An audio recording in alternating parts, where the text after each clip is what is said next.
Hey guys, how's it going? Comparing here. So I made a video yesterday about what it takes to min-max wealth and what most people are typically doing to be successful on the currency side of the game. But today I want to talk about something that some people have picked up on lately because I've kind of done it to a little bit of an extreme. But that is, what items do you pick up when you play the game? So this seems like a very obvious thing to most people who've played the game, but there are some things that I think some people don't really take into account. So they're the obvious things. You pick up the 6 socket items so you can vendor them for 7 jewelers. You pick up the items that have 3 links with one of each of the colors in between them so you can vendor them for chromatics. Yes, that all makes sense. There's also the keeping the high level white items, which I've done and sold pretty successfully on my stream. Knowing that can take some experience, but if you take a look at the NugiPriceList or whatever, I can leave a link in the description for you guys. You have a pretty good idea about what they are. They're typically the items base that it would take to be the best possible item for a particular build or spec or something like that. So you pick up those items when you see them, like for instance, a astral plate is pretty much the best armor chest just because it has the inherent resist and it almost has the most armor. So stuff like that, there is some value in that. And there's also the very obvious stuff like 5-link chests, or if you're just leveling on 4-link boots or gloves, they don't have to be as good, or they can even be white if it's really early on in the league. So there's that. But there are other things that I like to pick up, and I think a lot of people don't really realize that there is some value in picking up these items. So I think the most important thing that I really pick up are blue items. So if it's like a blue leather belt, or if it's like a blue ring, or a blue amulet, or maybe a blue chain belt. Recently I've been experimenting with a few more blue items. But the reason is when you take a look at a fairly valuable item, let's say in the ring slot, there's very few stats that actually make it a very good item. The reason this is there's not that many super powerful stats on ring. You can't get like 70 crit multiplier on a ring or anything like that. So for like a life-based user, a ring, it maxes out at 79 life, which is very low item level.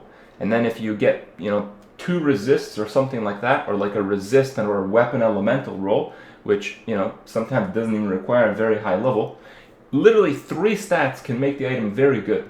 The reason this is a lot of these items have very large stat pools, and these large stat pools typically interfere with rolling a very good rare version of the ring. So what I mean by that is, if you get like a blue ring that has, let's say, 79 life and 42 lightning resist or something like that, you pick it up and it's, let's say, on a ruby based ring, and you regal that thing, you get another resist, you have a triple resist max life ring, and that's worth plenty. So that's the kind of stuff I like to pick up. Yeah, even selling it blue, I think there is a market for it.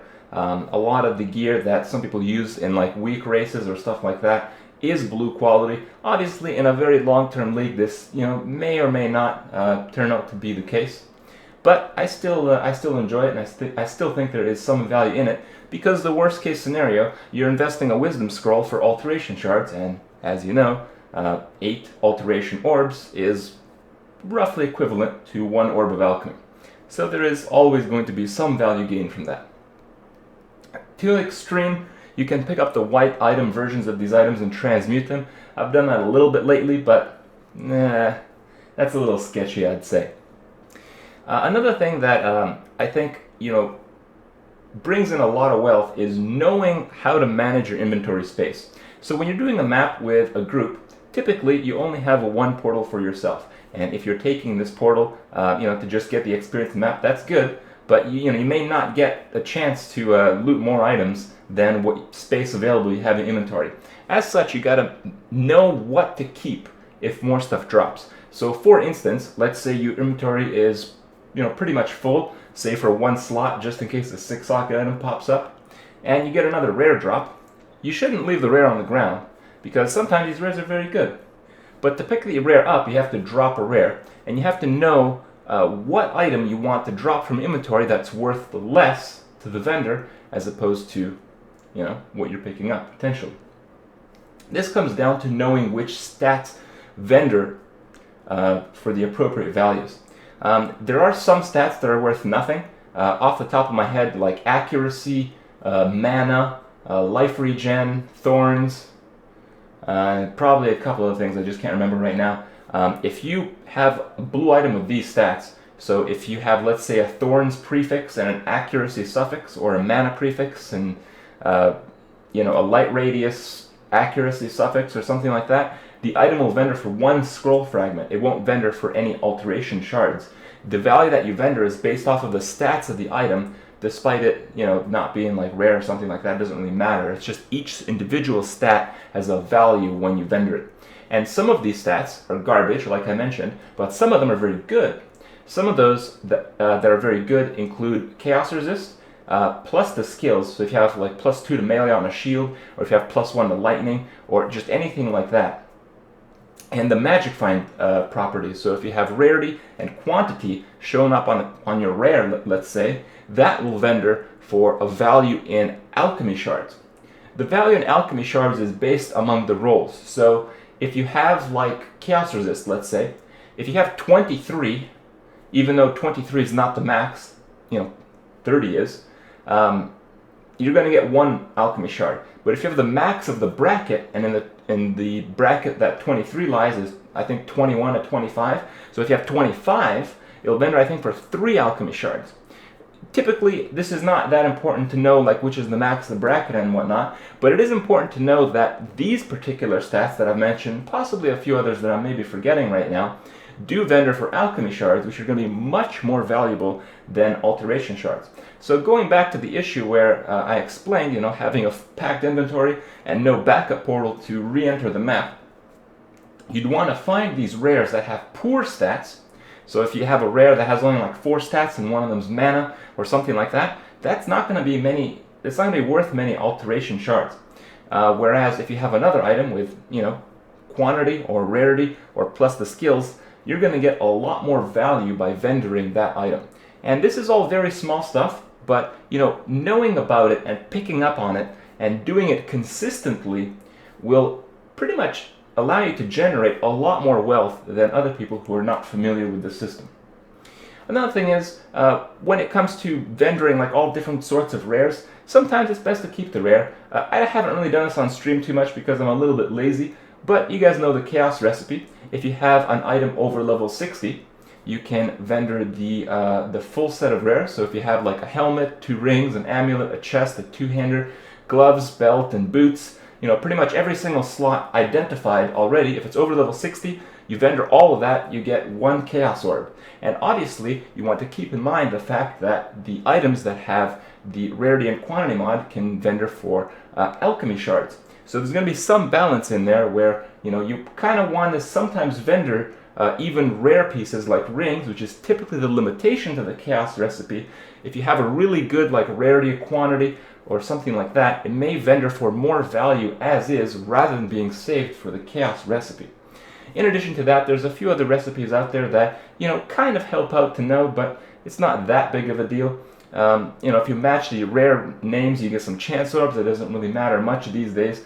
But what I also like to do, I haven't done too recently, is having 5 of the same rare. So let's say a common piece, let's say like a weapon. You don't really want to keep that for the chaos recipe, but you may want to keep it for dropping in some free rares. If you have, let's say, 5 rare imbued wands, you can get another one for free by vendoring it. And along the similar lines, it's kind of a good idea to save some of these for future things. So let's say your character in the end will use a rare imbued wand. You can just start pooling them until you get the 5th, and then bam, get some free rares out of it. Another thing that does kind of help the wealth is chancing items. So it's a good idea to chance items that have a good rare version as well as a very valuable unique version. So one example that I can bring up is Dream Fragments. Dream Fragments is a very high demand rare. It's a sapphire ring. Sapphire rings are very common. They drop anywhere in the game pretty much. And if you chance one and you get a rare version, the rare version can be worth a lot. So you're not really risking much. Whereas in some cases, I don't know, what can I think of? Let's just say Divinarius, right? So Divinaris is like a 50-something dagger. Chancing Divinaris is kind of a waste because you eliminate the possibility of the 50-something dagger being a very good physical dagger. While it can get good spellcaster rolls, you're eliminating a lot of the potential that you would otherwise chancing a good roll on a higher base item. So if you had a really like high-level dagger and you got the physical rolls, it'd be worth something, but on that dagger, not so much. A lot of things to take into account. There's a plethora of things that I haven't been able to mention in this video, just because they're minor, but everything adds up. It's a very good idea to be wise, to understand what's going on and try to optimize it. And over long periods of time, these small things that you know about in Path of Exile, as well in other games, these things tend to build up, and in the end, you'll have more wealth than the next guy not doing them. So I hope you guys learned something, and I'll see you guys tomorrow.